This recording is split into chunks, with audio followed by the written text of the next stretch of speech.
Mental Fight Club was founded on the 1st of February 2003 in the crypt of St George the Martyr Church. It emerged out of my episodic experience of euphoria and supposed insight that came out as part of a lifelong mental illness. Depersonalised, bipolar, psychotic, personality disordered and allegedly untreatable. Every time I went to training like this, within the NHS or within volunteer sector, about service users, you get so resourceful information with mental health service users that professional can even imagine how rich it is. I'm Jackie and I speak my truth and I'm myself and I'm real and I'm no longer willing to pretend. I would like to share with you a story about a very important stage of my life. The work I will show you is a series of self-portraits which have helped me with time to have a clear perception of myself. When I do training, I've trained police, even CO19 police. I normally ask them 3 questions. To introduce myself, I'll tell you three things about myself. 1 is untrue, but 2 of them are true. So I'll tell them that I was born in Scotland and that I speak Norwegian and Swedish as a native, you know, and that whilst unwell, being in the mental health system, I had an altercation with a police officer and I punched a police officer. So always for them, the untrue one is that I don't speak Norwegian or I was not born in Scotland. But because I'm black and I've been mentally unwell, they assume that I have punched a police officer. And I have never punched a police officer. And I was born in Scotland, even though being black. And that's what... Yes, and I've lived in Norway and Sweden, have a family there. I speak Swedish and Norwegian as fluent as Scandinavian. Your rage is appropriate. You know, if you've suffered injustice, if people have transgressed you as a person, then it's natural to feel outraged about that, but it's what you do with it. I want to make a difference, so I've got M there for making a difference. And making structured responses, you know, challenging stuff, because I want to learn to be a bit more assertive. Like when I'm in public places and speaking and stuff, people give me positive feedback, but in my personal life it's quite different. It's very, very different actually, so I just want to have a bit of power for myself. What I thought I heard from you was that you feel well placed to support an infrastructure, no matter where geographically, to empower BME communities and other communities. Definitely. Through some of the experience you've had. When we network and come to events like this, we actually broaden our own horizons. And the sky's the limit in terms of service user-led initiatives. And we need to be in that driving seat. Which saying, standing your ground. If you remember, I walked on the first time something like this.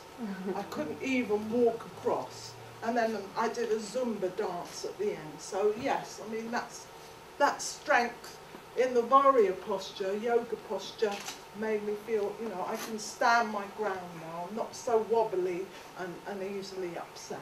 One by one, you know, begin to talk about our experiences. Why is it that we don't get offered these other therapies compared to our, you know, white counterparts in hospital and most people, you know, with the discrimination, the stigma, and many things came up. So what she talks about is the need to find a survivor mission. You know, a need to find a mission, a way of using your terrible experiences to bring about change. I'm so passionate about this that, you know, we need to be a voice in the community. If we don't let the, I don't know, is it white collar workers or whatever they're called, if we don't let them know how we feel, then they're going to do whatever they want to do from outside looking in. We're in, so we know what's going on. So therefore we can go out there and we can let them know. And, you know, I'm quite confident that I'll be able to. Yes, it will be kind of rocky, whatever the case may be, but I'm determined. That's great. I acquired my disability through being stabbed. I got stabbed 26 times, severed my main artery and nerve for trying to protect a young woman from being raped. Now, after that, I had a young daughter, and I got very angry after lying in, I lost 2 weeks of my life. Woke up, being told by the consultant, you'll never walk again. Now, I can't explain it to you, but the emotion and the anger that I felt, and I spiralled into having post-traumatic stress disorder, and then I ended up being, labelled a manic depressive. In terms of the word survivor, it's quite interesting, that word, because I had a big role model in my family. I'm not saying he did all these, because he didn't. He was quite a difficult person, but also fantastic, and that was my father, who was a survivor of Auschwitz, and then a slave labour camp, lost all his family in the gas chambers. So that was a very powerful idea of having someone who had survived all that. Collecting photographs and words in a book represents a way of confronting my fears, and now I would like to help other people with it. The book cover is it's the mirror, and it's an invitation to start looking into yourself inside. I think you're very brave, and it's really, I'm very proud of knowing you. The importance of connection, but connection, the power of it, and so just being in a room where you feel safe to learn and explore. What is life? What is my purpose? And I feel that all the experiences I have had have given me my purpose in life. And yes, I wouldn't like to be known as a person with a mental health problem, but I will stand up and say, I do have a mental health problem. I will tell them in the churches, I will tell them in the community, I'll talk to anybody, and then I'll say, when appropriate, I have a mental health problem. And you don't look like you've got one. And I'm like, what does it look like? Yes. What does it look like? I'm going to leave you on this presentation with two pearls of wisdom. For stars to shine, there must first be darkness. And never forget to stand up for what you believe, even if you stand alone. The holding I get from NSUN Wednesdays, this third one, offers me breathing space, a retreat space to focus and carry on. I dreamed of being myself, to love me and not to destroy me, to live and not to die. Let the lavender light surround you with the beautiful aroma.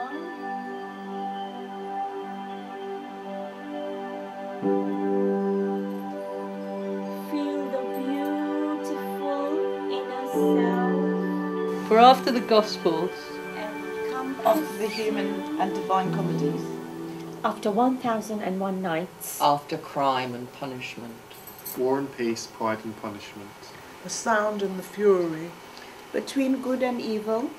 Being and nothingness. After the tempest, the trial. After the wasteland. After things have fallen apart. after the 100 years of solitude. After the remembrance of things past. In the kingdom of this world. We can still astonish the gods in humanity. And be the stuff of future legends. If we dare but to be real. And have the courage to see. This is the time to dream. The best dream of them all. Thank you very much. Great, thank you very much.